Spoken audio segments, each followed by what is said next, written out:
Hey guys, Becca Scoops here. How are you guys doing today? Yeah, I've got another great video for you. Kind of a continuation of the last video that we had going about Gypsy Rose Blanchard's interview with Dr. Phil. And this one is something I've been wanting to talk about for a while because I think Gypsy caused Nick to possibly have some kind of a psychotic break. And I'm going to get to that. I've been thinking about this for a while. And then going back in my research and looking at an interview with Nick and some things that he talks about, it never made sense to me. We'll get to that.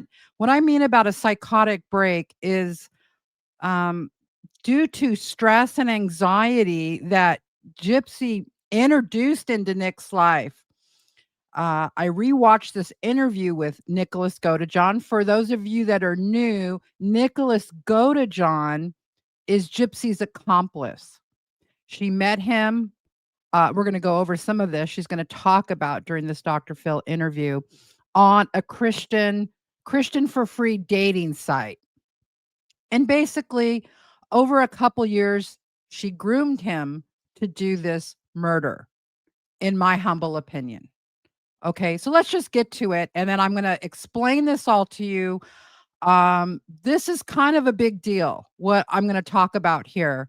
So let's just get started, okay? Here's the first clip that I want you guys to look at. Nicholas. He said that he was psychic and that he had these premonitions. He thought that he was a 500-year-old vampire. So here, Gypsy, Dr. Phil is asking her about Nick, and she says he thought he was a 500-year-old vampire. And yeah, we're going to get to that in a second. Named Victor. A 500-year-old vampire named Victor. What'd you think about that? I was like, oh, okay. I played along, I guess. Yeah.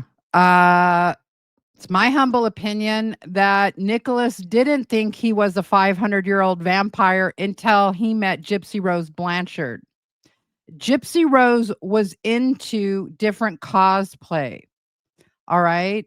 And let's take a look at some evidence that came out about Gypsy and her previous boyfriend, this man named Dan Glidewell. Dan Glidewell is kind of the impetus of when Gypsy started to try to murder her mother. Gypsy, and we'll get to that too, the evidence of that. Gypsy tried to kill her mother for over a number of years before she was successful with Nicholas Godejohn. But remember here, Gypsy is trying to claim and trying to go, yeah, it's weird, this vampire thing. And why this becomes important is because Gypsy talks this Victor character that she claims Nicholas made up and that this is something he was believed in before they met. It's my humble opinion, no. And that Gypsy was the one that was into vampires, not Nicholas. All right. So let's take a look at the evidence for that, shall we? Series, and let's go ahead and roll it. Switzerland. I'm Germany. Switzerland. I'm Germany. Gypsy saying, I'm Switzerland. And then her baby daddy Ken says, I'm Germany. Okay. Referring, and we've gone over this before, but in case you're new, Ken is thinking, oh, she thinks she's pretending to be Switzerland, like she's neutral, like the country was neutral during the Second World War. And Ken responds, I'm Germany, like during the Second World War. You know, I'm Adolf Hitler. I'm the Nazis. I'm the bad guy. Right? All right, let's see what else happens. Do you get that reference though?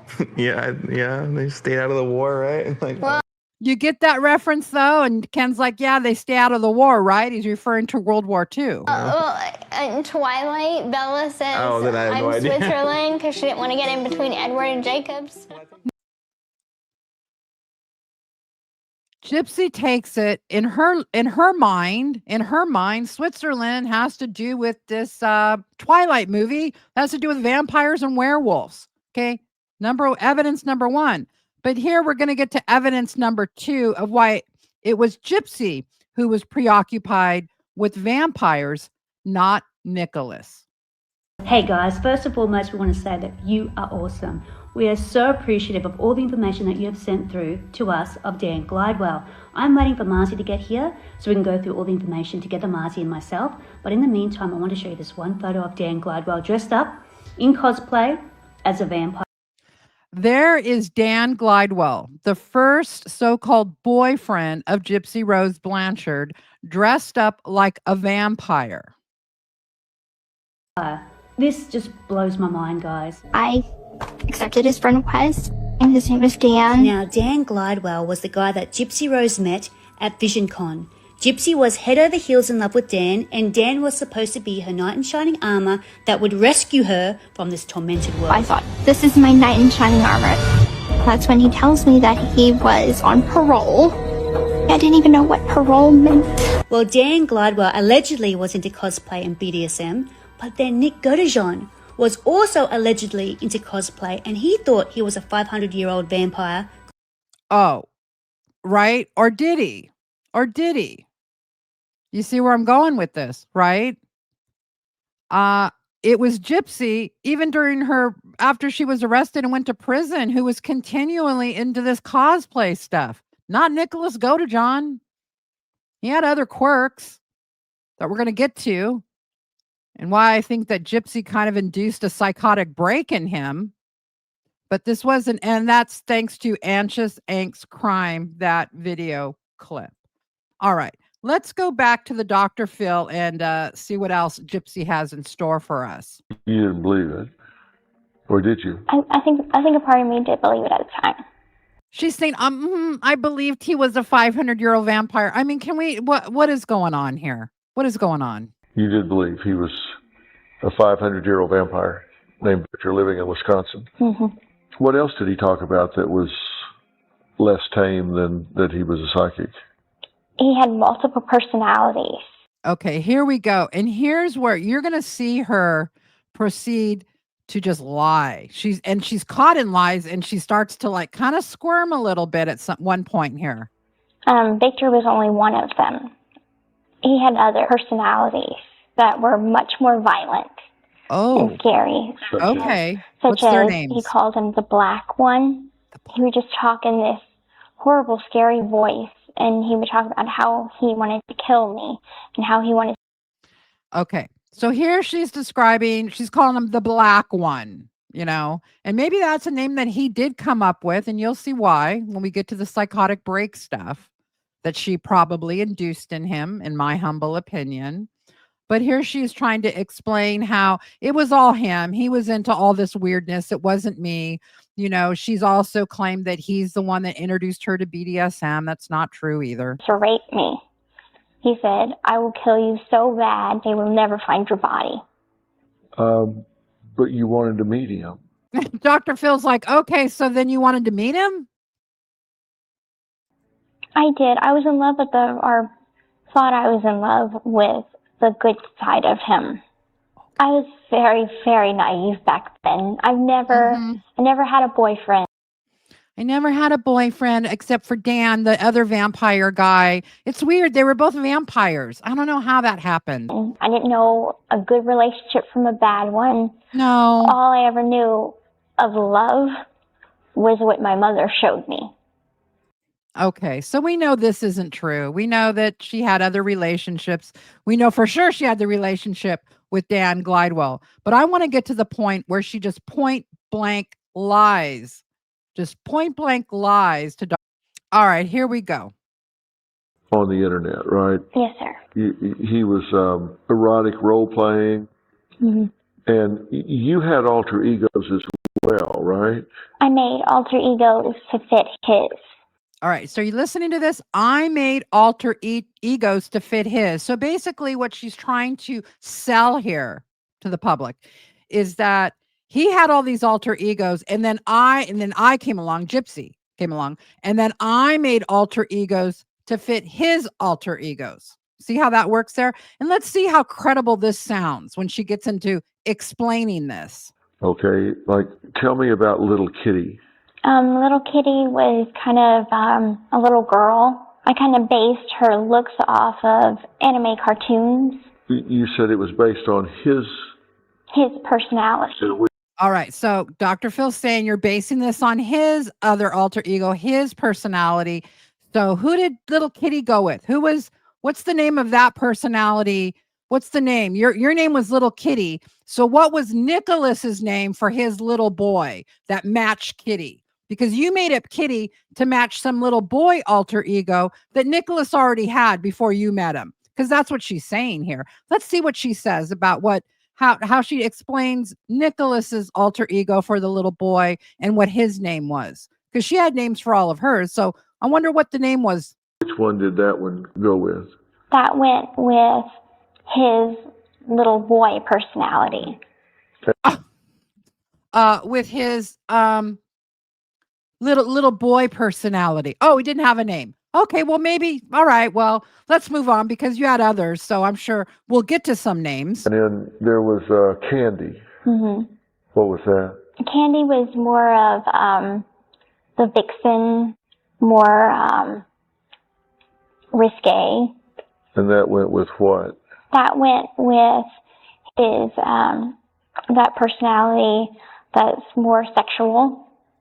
Oh, do you see how big she's lying here? That went with his more like sexual side. Yeah, that's it. The more sexual side. That's it. Such a liar. Such a liar. And what about Ruby? Ruby was for Victor. Okay, so there we go with the Victor. All right. And what else? Ruby was for the vampire. Mm-hmm. So Ruby was evil. Ruby was a werewolf, and she was the evil. Werewolf, vampires, Twilight, Switzerland, Germany. Evil one. Okay. So that goes on for... And she had others besides those. Demona, right? So Candy, Kitty, Ruby, Demona. I think she had another one too. I mean, she had them all named. They had all distinct looks, and she can't come up with one name except this Victor, right? I mean, she's such a liar, you guys. She's such a liar. Okay, let's move on. Here, Gypsy's gonna get into. Sorry, I was vaping. Here, Gypsy's gonna get into talking about how she met Nick at the movie theater. And what I want you guys to know is that she's going to describe this event, and she's again lying. Okay, so let's go ahead and roll that. Little girl wanting to dress up for Disney Princess. She's talking about wearing her little Cinderella costume to the movie theater. This movie. And how was he dressed? I had bought him some nice clothes. So notice all of this is her. She has crafted all of this. She has sent him the money. She even bought him clothes to wear. But yet, she was manipulated by him, right, to do the crime. Wear and sent it to him. I just wanted him to look nice, so hopefully he can impress my mother.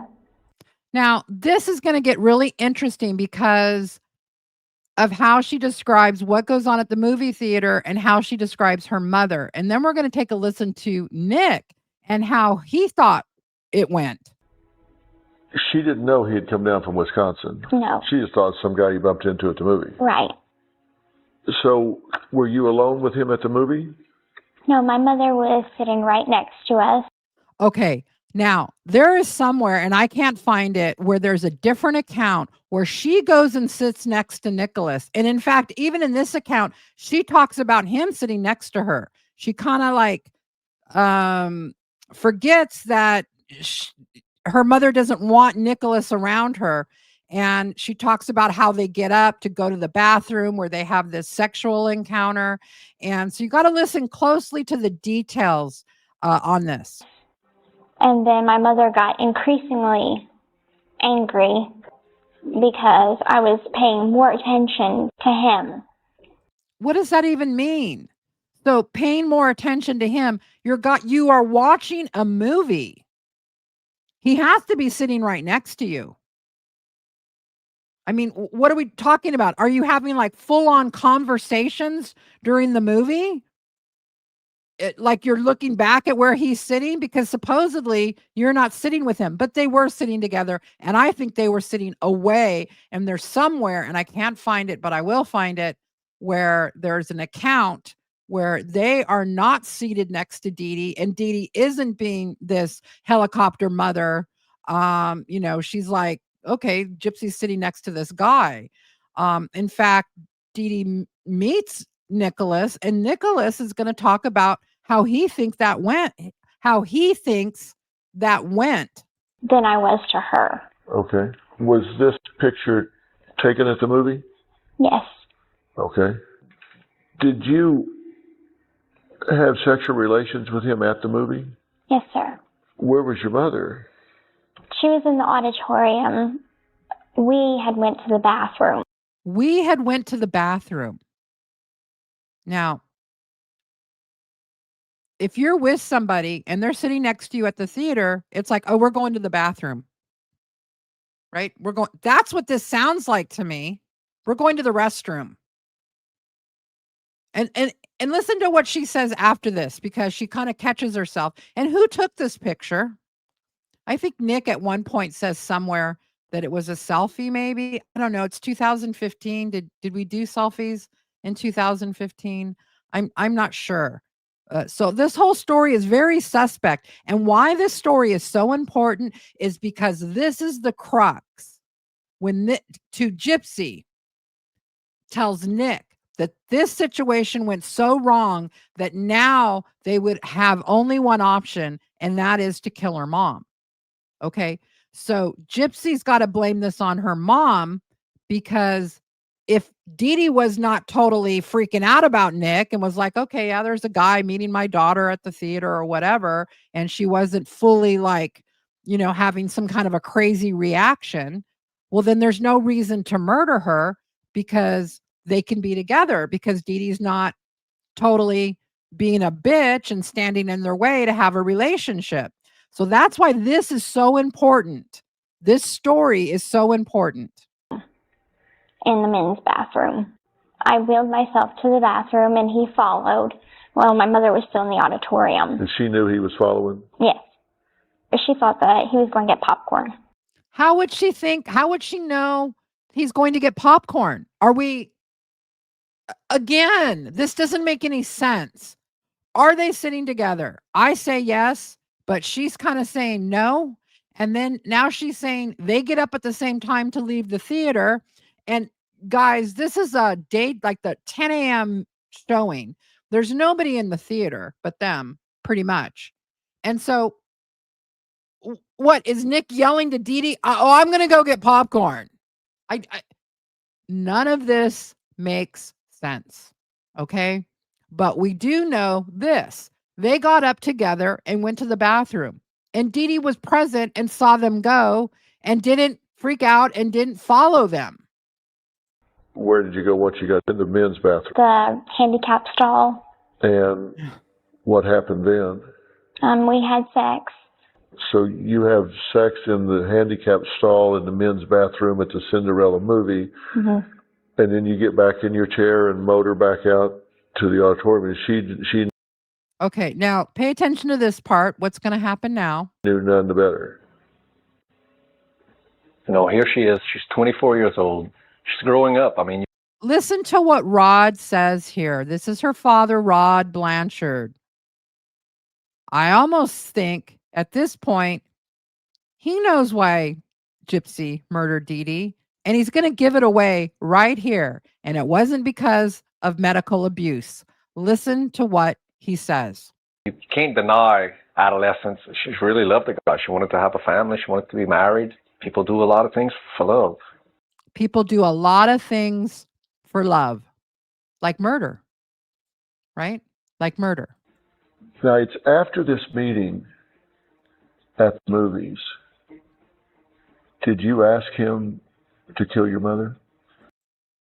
All right, that's the end of clip 1. We're going to go to clip 2. Here we go. And then I'm going to show you some things that are going to blow your mind. On June 2nd, you send a text that says, I'm 100%. Wait, before I get to this, I want to show you Nick and his account of what went on. And here's that clip. You have sex at in the theater? It was in a bathroom. Okay, in a girl's bathroom or boys' bathroom? She just took me to the boys' bathroom. I didn't have any choice. I just went right into the boys' bathroom. She's doing it. She's in charge. She's in charge. Okay, she's okay with it. Okay. Okay. Was that a year ago, 2 years ago? How long ago was that? That was back in March. Back in March of This year. Oh, okay. So you were in Springfield before. Yep. And did her mom know you were here? No, I got to meet her mom in person for the first time. I got to meet her mom in person for the first time. And was her mom nice to you, or? Yeah, she was really nice to me. And then Yeah, she was really nice to me. And listen to his inflection. I'm going to back it up again. He's recalling the moment. He's recalling the situation. His voice elevates. It's like when you have a good memory. Yeah, she was really nice to me. And was her mom nice to you, or? yeah, she was really nice to me. And then I don't know what it was, but apparently the night got ruined in some way. He says, I don't know what it was, but somehow the night got ruined in some way. Now, remember, Nicholas Godejohn is level 2 autistic. And part of that, they have issues with communication. And so he may not, even though he presents himself well, it's difficult for him to describe some of these situations, okay? And so to him, it's like somehow the night got ruined in some way. It's a mystery to him. He's not saying like, while we were at the theater, Dee Dee acted mean, or Dee Dee. No, he's like, she was really nice to me, right? And then he goes to, but then somehow it got ruined in some way. So this is Gypsy telling him it got ruined, okay? And it's very suspect, again, that this story came from Gypsy as the final straw to put the pressure on him to go to greenlight the murder. I was trying to understand what was going on with her mom, but I was trying to understand what was wrong. Okay. I don't know exactly what happened. So I don't know exactly what happened, because whatever happened at the theater, to him, nothing was wrong. There was no outburst. There was no pulling her away. There was no, and she said that, oh, my mom was so angry and she pulled me out of the theater and stuff like that. And that's not what he's saying. Did you meet her at the theater? Yeah, I did meet her, but I was waiting for her for quite some time before I did. Okay. See, and here's part of the autism. Did you meet her at the theater? And then he says, yeah, but I was waiting for quite some time. That tidbit, that's not congruent with the questioning. I'm not, this isn't an important point, but I'm pointing that out to show you how the communication can be a little difficult. Okay. That his perception of what the discussion is, he's adding things that aren't congruent, or that aren't needed at this point. Does that make sense? Okay. And then what happened after you guys had sex at the theater? We went to our movie and watched it. And then what happened after the movie? And then I said my goodbyes to her. And then I said my goodbyes to her. Go by the store? No, I said my goodbyes to her. Oh, say goodbyes to her. I was like, go to the store. Okay, so you said your goodbyes to her, and then you went your way, and you went back home? How did you get here that time? Okay. Now, of course, he's going to go on to describe that Gypsy sent him $400, that basically this was all her. This was all her. And this point about him having a possible psychotic break comes in after this point, because I think Gypsy was trying to get him to do this. And he was saying, no, just run away. Just come to my house. And we're going to get to that clip right now. That's going to prove that. Okay. That's going to prove that Gypsy has been lying this whole time. Okay. Here, Nick is going to recount how this came about. And you have to listen closely again. He's talking a little rapidly. He's in an interview. He's probably nervous, but let's take a listen to what he has to say about how this whole thing, came about. I felt like as if, unfortunately, I didn't think anyone would come to her call. And if she tried to go to the police, they would have, due to the way that her mom was making her betray to look as, she would have basically looked as a lunatic that no one would believe. This is a story Gypsy told him. I know it's a little choppy. But what he's saying is basically he is telling us what Gypsy told him. And that was, yeah, I can't call the police because if I call the police, basically her mother is going to present this evidence that she's crazy. And so this is the thing that Gypsy told him. Okay. He gets this information from Gypsy. Who else would he get this information from? It's straight from Gypsy. This is her due story. to the way that her mom was making her betray to look as, she would have basically looked as a lunatic that no one would believe due to They would basically have looked at her like a lunatic.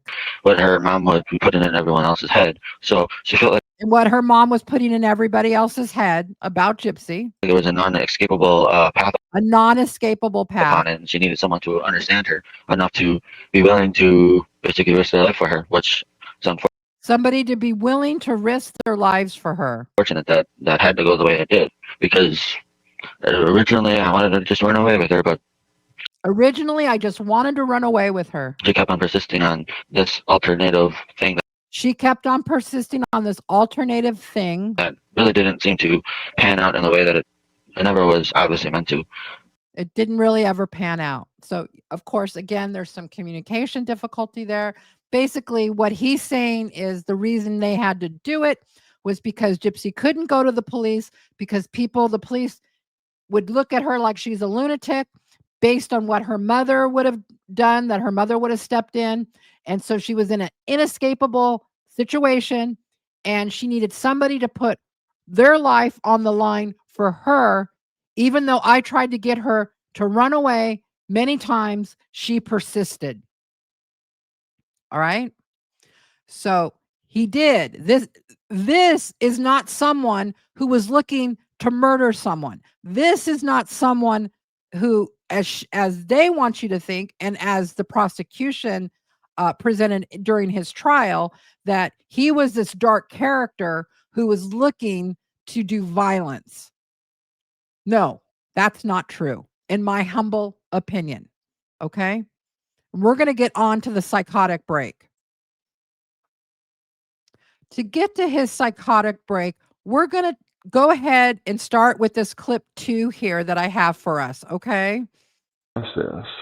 On June 2nd, you send a text that says, I'm 100% in, hun. I'm ready, truly.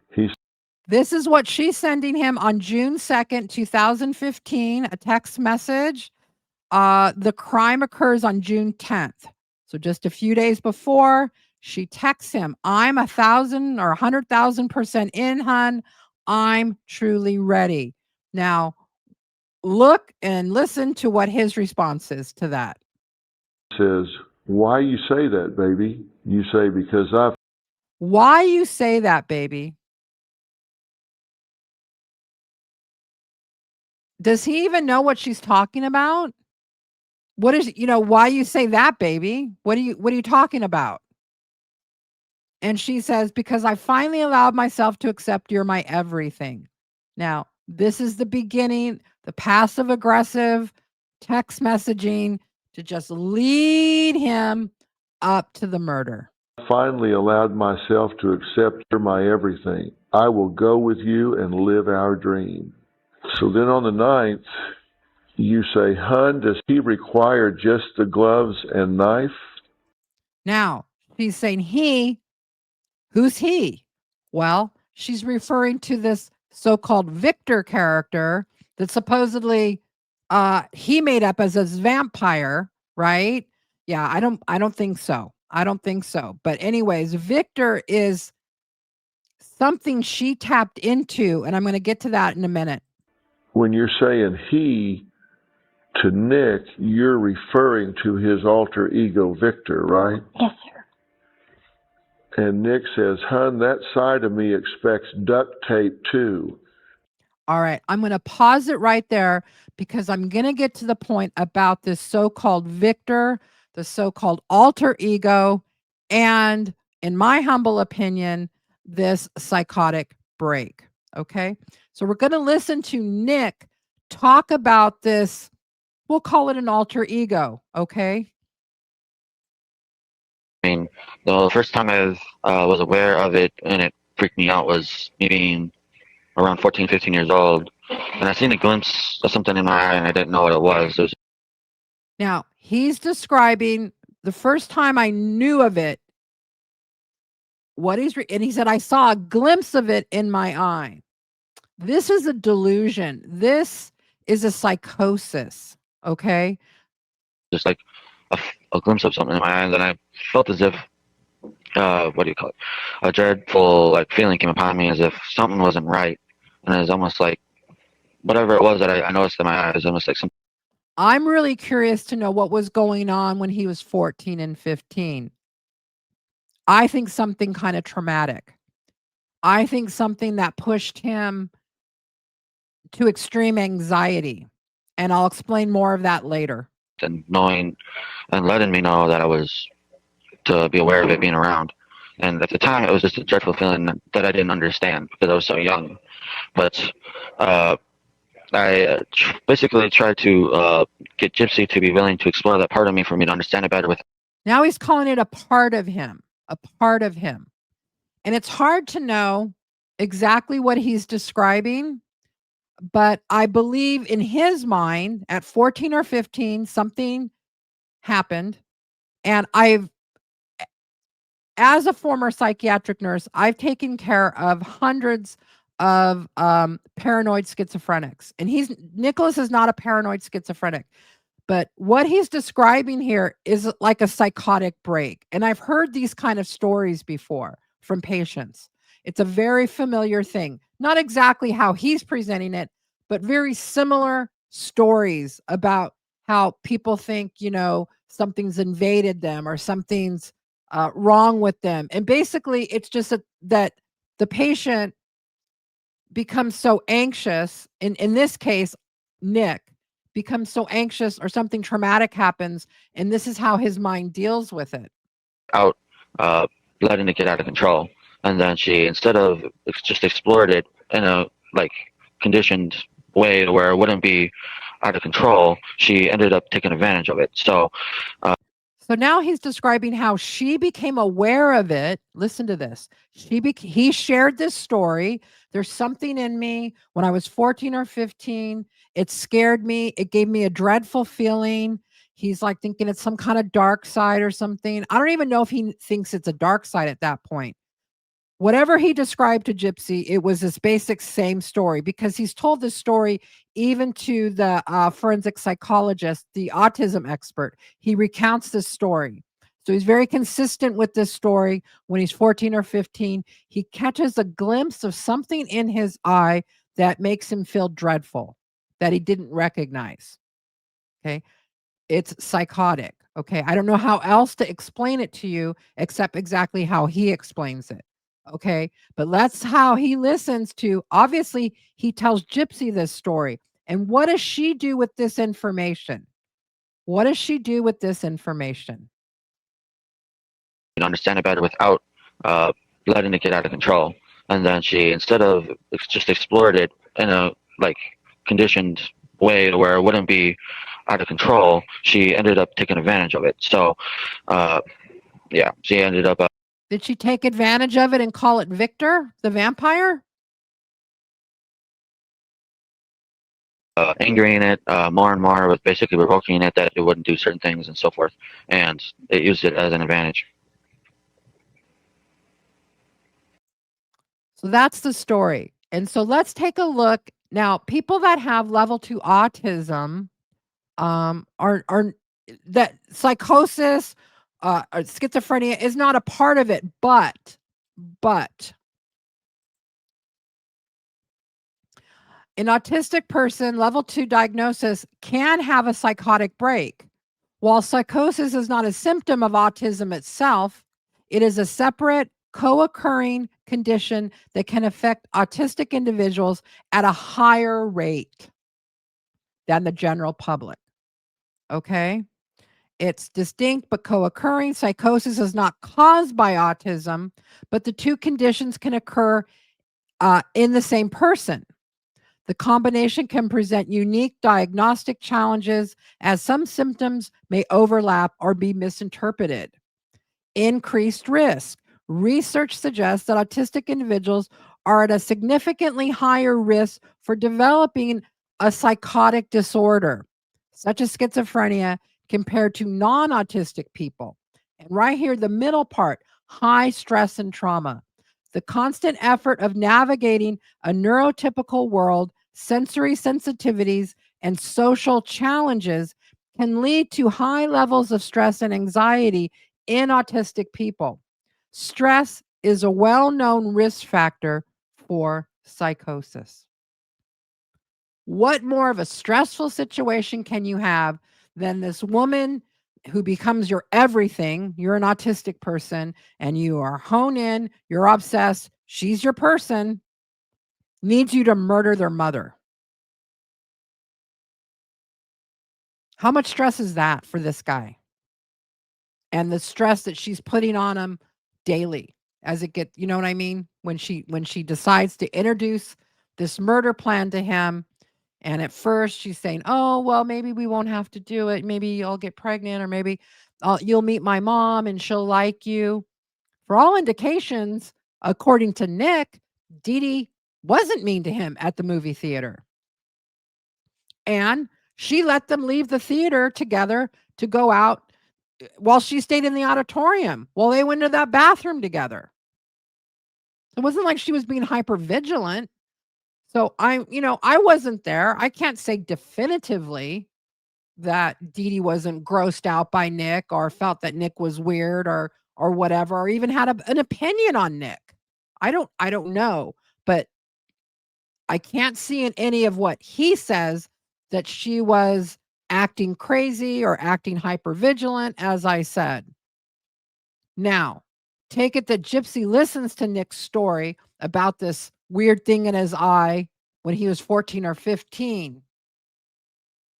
And although she probably doesn't understand what she's really doing, she does understand that he thinks or views this as something inside of him. And then she takes advantage of that to say, because she's into the cosplaying and all that. And as she gets to know him, look, she developed this relationship for like 2.5 years.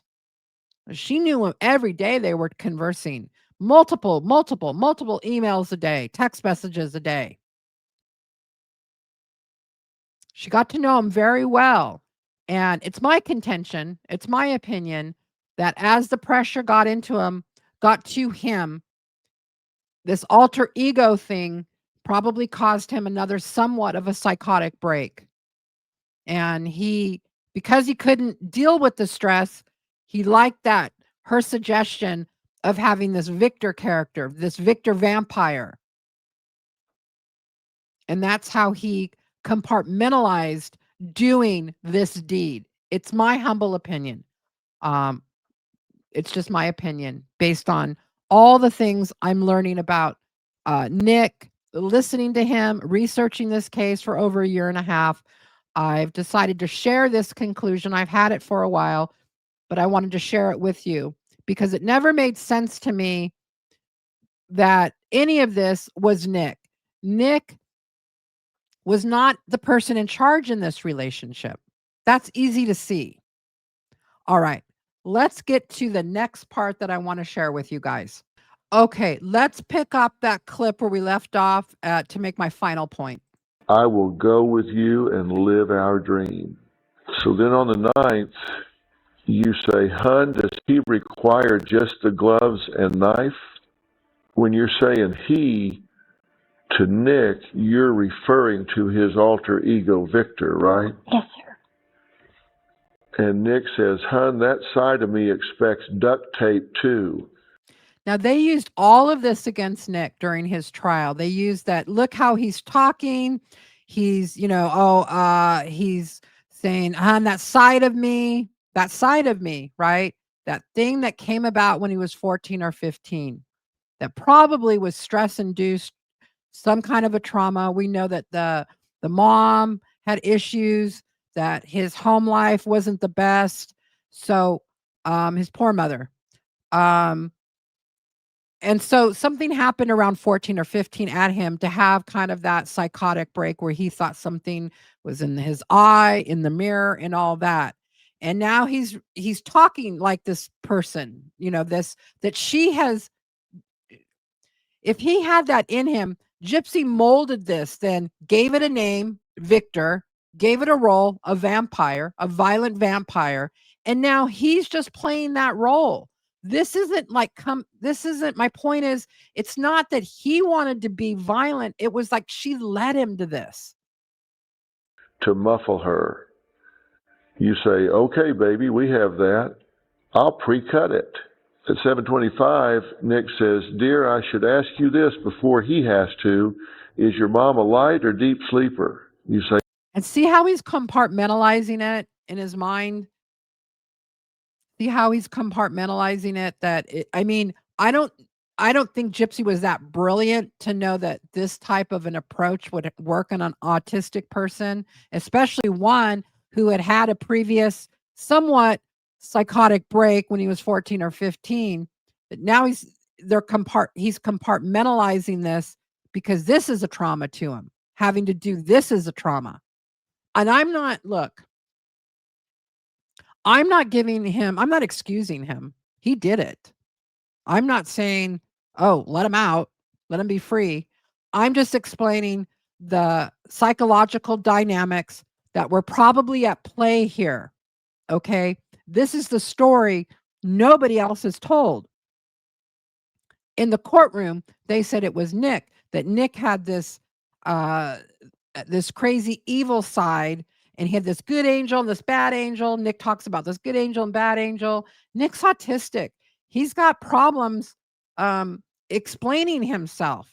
He's got problems with communication. Even though he speaks pretty well, it's still, there's a problem when you listen to him, right? There's a problem that some things aren't just coming out right. And so let's keep watching this. "Light, hon. Okay, dear." Now he's excited.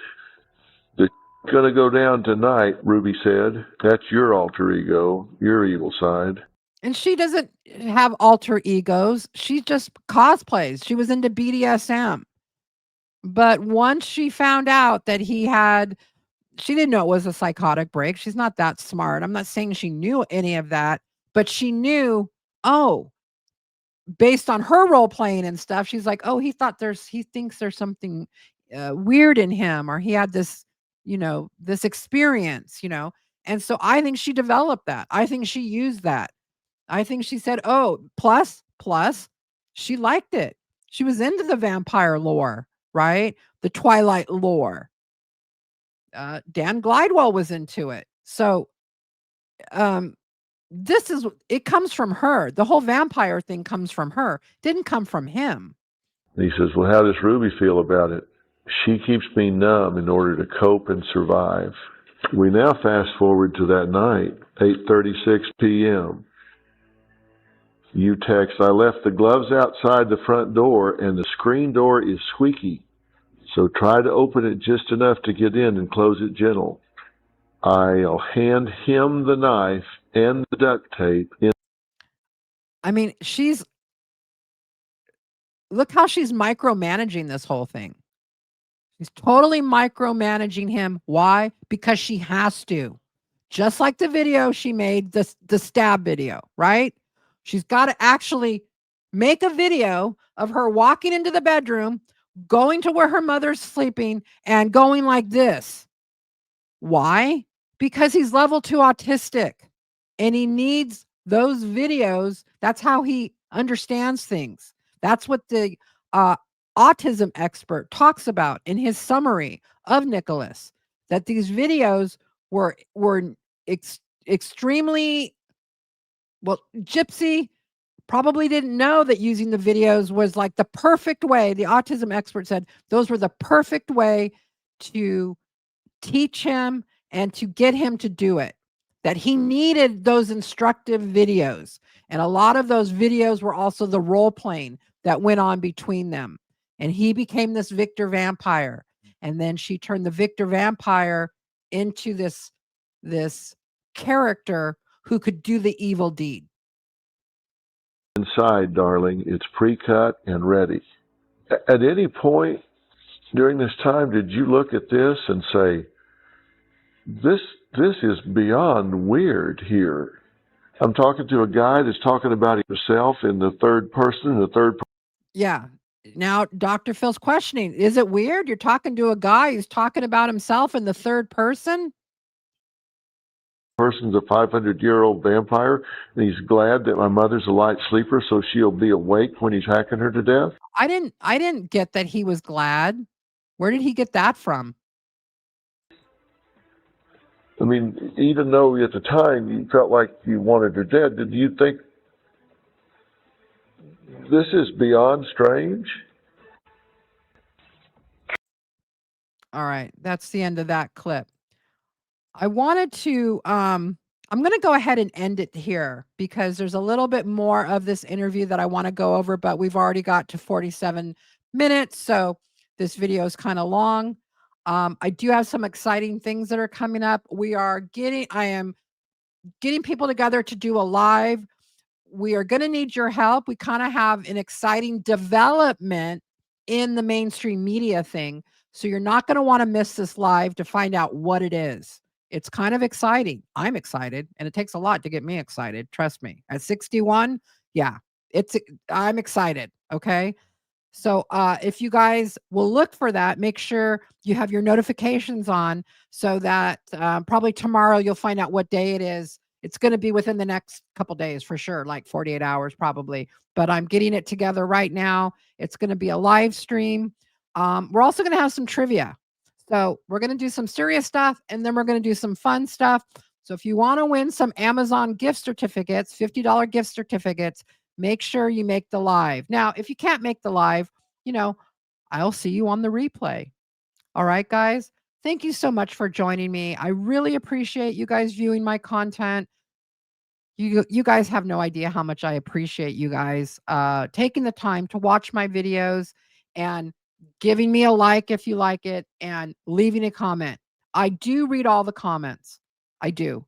And I respond to as many as I can. So I really appreciate if you guys would leave a comment, anything about the video, any critique, even criticism, please. I'm always open to criticism. This whole time that I've had my channel, Becca Scoops, I can tell you I've deleted 3 comments. And that was because they were really, really disgusting. All right. So someone says something bad to me, I don't delete it. So, well, that's not an open invitation to say something bad to me. Please, please be nice, be gentle. All right, guys. So look for the live stream and please like and share this video. And if you're not sub, please consider subscribing to my channel. And I will catch you guys on the live really soon. All right. Becca Scoops out.